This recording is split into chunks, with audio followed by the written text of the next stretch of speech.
Assalamualaikum warahmatullahi wabarakatuh. Waalaikumsalam warahmatullahi wabarakatuh. Disautin nah, gak apa-apa.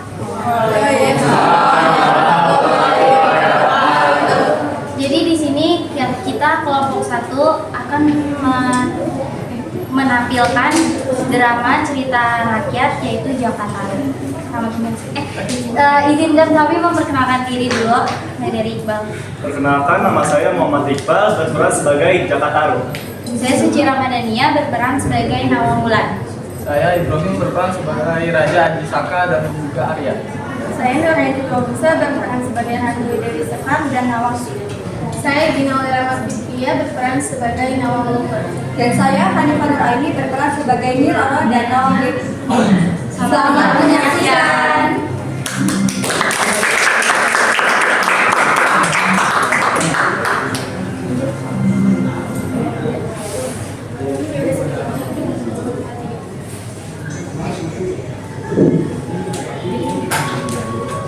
Dahulu kala di desa terpencil tinggallah seorang ibu dan anaknya yang bernama Jakataru.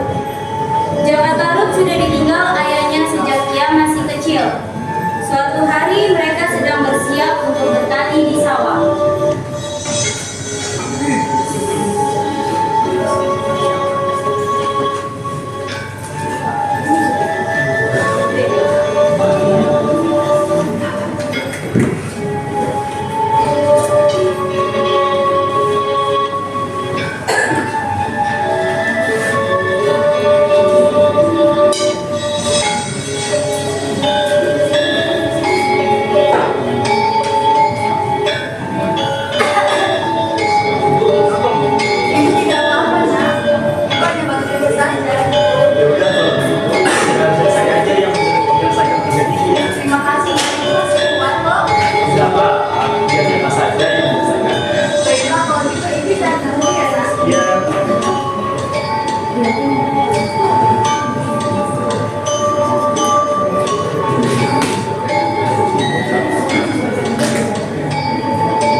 Keesokan harinya,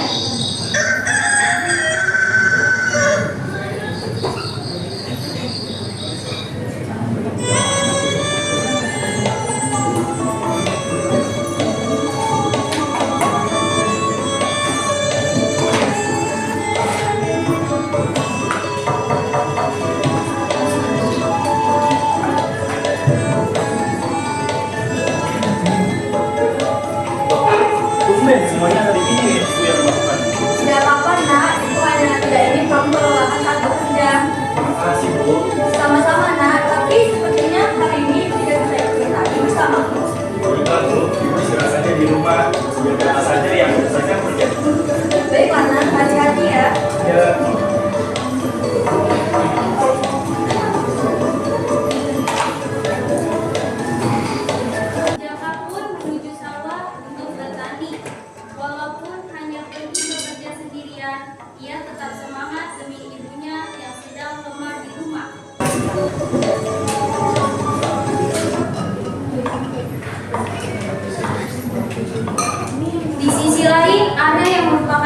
Jaka sedang berjalan menuju rumah Jaka, Arya mempunyai niat untuk mengajak Jaka berburu hewan ke hutan. Sesampainya di rumah Jaka, Kudonuan, Jaka. Jaka, apa kabar di rumah? Ya ampun, apa yang terjadi dengan ibu Jaka? Aku harus menghampiri Jaka. Jaka, kemari cepat. Ada apa ya? Ada sesuatu yang ingin aku sampaikan. Apa itu? Segera pulang ke rumah, tubuhmu mulai lemah. Apa? Yang benar saja kamu Arya. Jaka terburu-buru merapikan alat pertanian dan Jaka bergegas pulang ke rumah dengan tergesa-gesa. Ibu, kenapa bu? Maafkan semua kesalahan ibu dan Tuhan. Kita permintaan ibu yang terakhir. Segeralah pergi dari pendamping ibumu agar ada yang menjagamu nanti Jaka. Bu jangan berapa bu? Jaka Tarub menyesali perbuatannya yang telah membiarkan ibunya yang sedang lemah di rumah sendirian. Ia kemudian menyendiri dan terlihat selalu murung. Saat Jaka sedang merenung, datanglah Arya menghampiri Jaka. Jangan, Jaka. Jangan terlalu berlarut dalam kesedihan. Sebaiknya kamu membesar dan Baiklah, kalau begitu sepertinya itu ide yang bagus. Baiklah, aku akan pergi hutan untuk berburu. Jaka Tarub bergegas merapikan alat-alat untuk berburu ke hutan sembari menghilangkan beban pikirannya.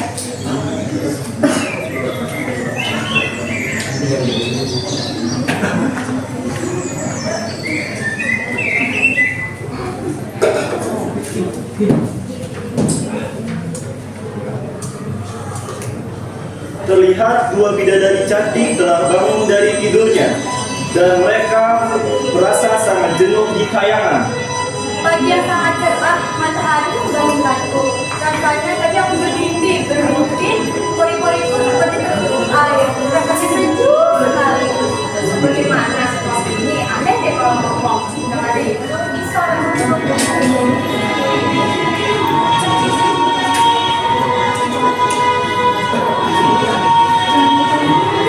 Setelah bangun dari tidurnya, Nawang Geni dan Nawasi sedang mengobrol dan merapikan kamar mereka.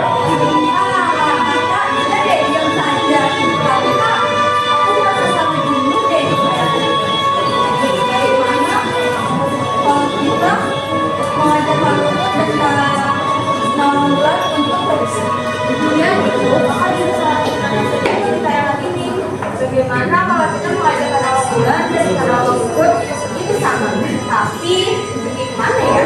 Wah, sepertinya seru. Kalau begitu mari kita ke taman belakang. Siapa tahu kalau kita ada di sana. Suasana di taman, Nawang Geni dan Nawasi menghampiri Nawang Luhur yang sedang menyiram tanaman di taman yang ada di kayangan. Kakak, ya gitu, ada apa? Kalian mau ke fashion dari hari? Iya kak, ayo kita ke sini. Aku ingat itu. Kita ke sini. Wah, ini bagus. Sudah bukan jaga, sudah lama dari jatuh ini. Sudah kesini ini. Ya sudah, nanti kita mengambil cawan. Mari kita mengambil cawan. Dengan senangnya, Nawasi, Nawang Geni, dan Nawang Luhur datang dan memberitahukan ke Nawang Wulan bahwa mereka akan ke telaga. Ada apa ini? Kalian kan belum mandi, kalian jorok deh. Nanti ibunda marah loh. Ya kak, kita ada bagian ini juga. Kalian belum peduli, kalian kan belum mandi. Kita peduli yang tadi aja. Iya kak, kita yang mandi di bola kelapa, tapi rasanya bagai musuh berdaga. Dinginnya karena pada aku. Wah, rasanya seperti itu ya. Apa kebiasaan deh, ayo sampai benar. Dia tahu artinya tapi apa menyebutkan. Kamu diam deh, ayo mas sekarang. Ini aku sudah terlambat. Rasakan susah segininya yang telaga itu. Ya sudah, tunggu sebentar. Kakak meminta ibu dulu dengan Ayanda dan ibunda. Jikalau Ayanda mengizinkan, kita pergi ke bumi sekarang juga. Ya kak, ayo sekarang kak. Sebelum matahari terbenam. Ibu dan ayah bidadari sedang duduk sambil minum kopi di bilik taman belakang.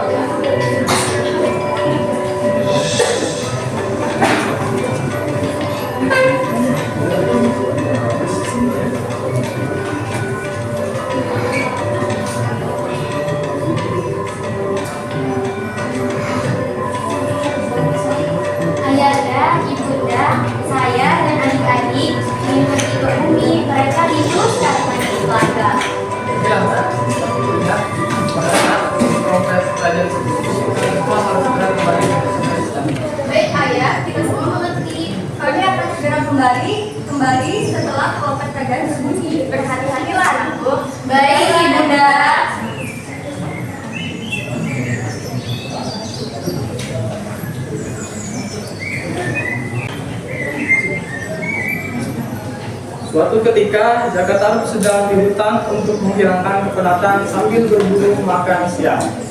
Tanpa disengaja, Jaka Tarub mendengar sayup-sayup suara wanita yang sedang bercanda. Tinggal sekali ya. Wah, aku mendengar ada wanita di sini. Mana ya? Wah, ternyata ada empat wanita cantik di danau sana. Mungkin salah satu di antara mereka ada yang duduk tuh. Cepat saudariku, ayo kita kembali ke Mariaman. Ayah sudah menyuruh kita untuk pulang.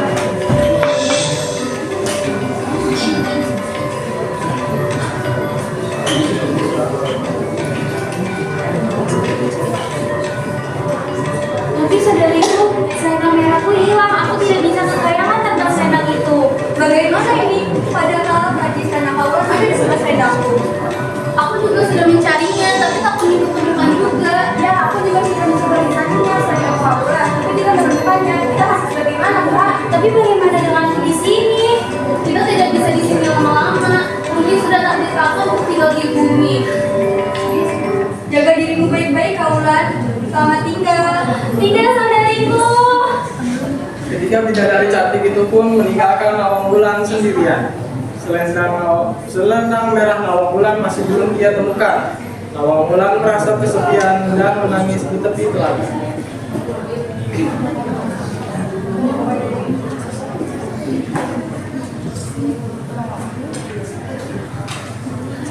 Kenapa kamu menangis, gadis cantik? Selendang merahku hilang. Aku tidak bisa kembali ke kayangan. Sayangan, jadi kau ada seorang bidadari. Tidak sebab begitu, aku tidak akan menyakitimu.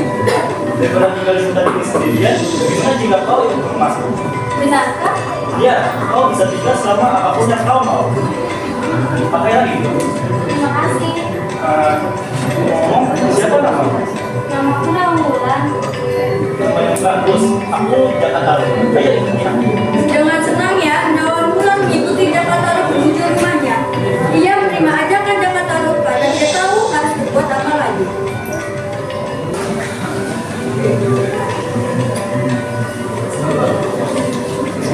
Selang beberapa hari, Nawang Wulan tinggal bersama Jaka Tarub. Timbullah rasa cinta.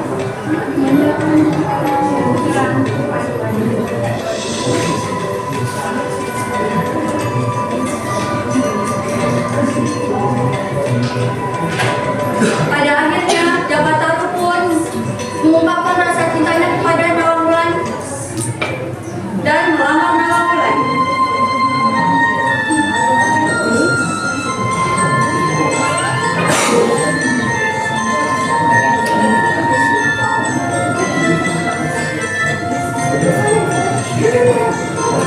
Setelah pernikahannya, Nawang Wulan dan Jaka Tarub sudah cukup lama, mereka dikaruniai anak yang bernama Nawang Asih.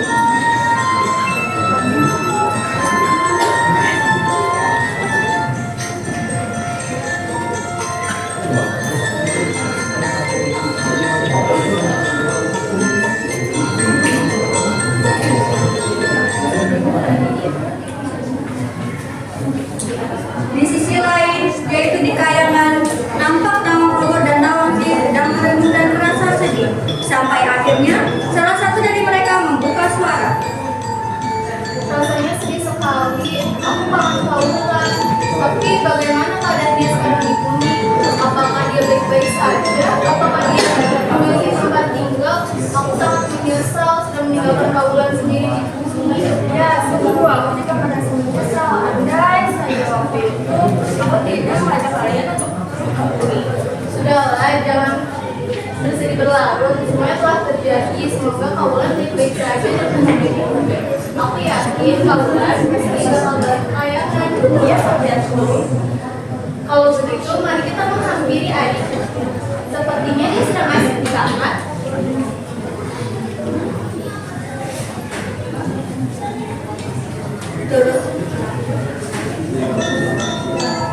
Terusiklah rasa ingin tahu Jaka Tarub terhadap Nawang Wulan karena hasutan akhir.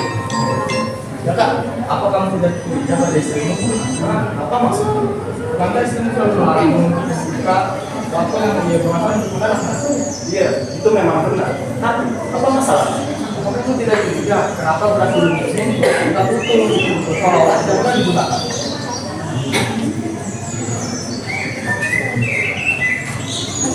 Pada saat Jakarta pulang ke rumah, ia melihat istrinya Nawang sedang memasak.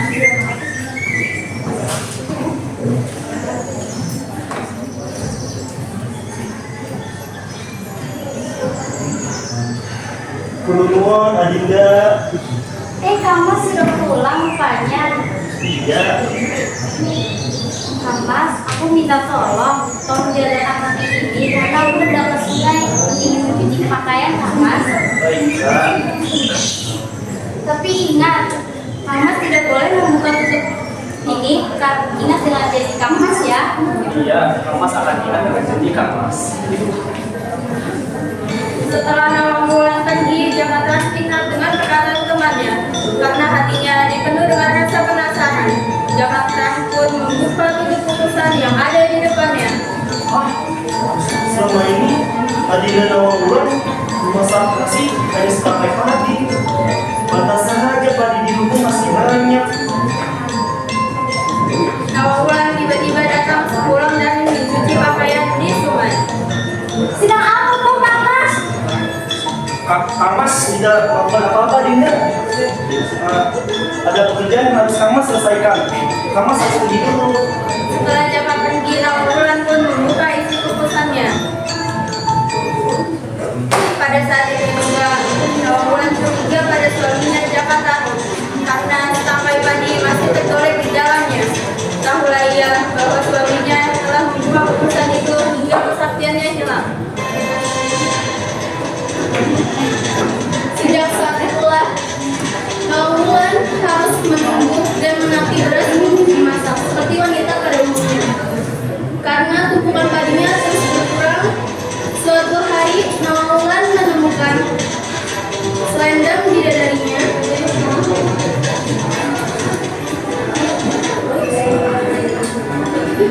Yang terselip di antara tumpukan padi.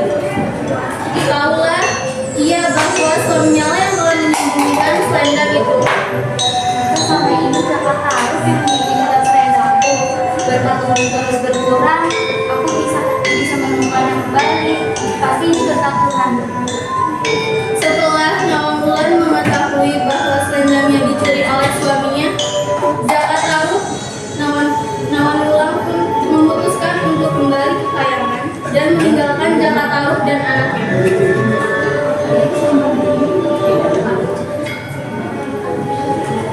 Maafkan aku, Kang Mas. Aku harus pergi ke tempat masakku. Tapi Adinda, tunggu. Bagaimana dengan kita Nawang asing? Aku yakin Kang Mas bisa menjaga anak kita. Apa Adinda tega meninggalkan Nawang asing tanpa Adinda di sisinya? Tapi tempatku di kayangan, bukan di sini.